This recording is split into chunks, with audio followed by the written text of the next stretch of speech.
બધા એમ કે સ્ત્રીની અંદર બધી દેવીનો વાસ હોય, લગ્ન પછી અલગ અલગ દેવી હોય ને એના દર્શન થાય સ્ત્રીમાં.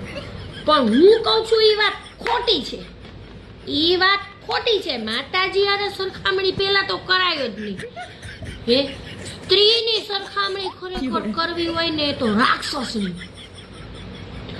ખરી રાક્ષસણીના દર્શન તમને છે ને આમ તમને રેગ્યુલર બેઝમાં છે ને આમ તમને રાક્ષસણી કરે એવું કરતી હોય, પણ દેખાવમાં રાક્ષસણી થઈ જાય જ્યારે પાર્લરથી આવે ને ત્યારે ત્રિજટા પણ ખાવ ને આવડી મોટી મોટી આવડી મોટી મોટી હેરસ્ટાઈલ ને જો તમે એના વખાણ ન કર્યા, એ ભલા માણસ, જો તમે એના વખાણ ન કર્યા તો સાક્ષાત ત્રિજટાના દર્શન થાય તમને તમારા ગોળવાડીમાં.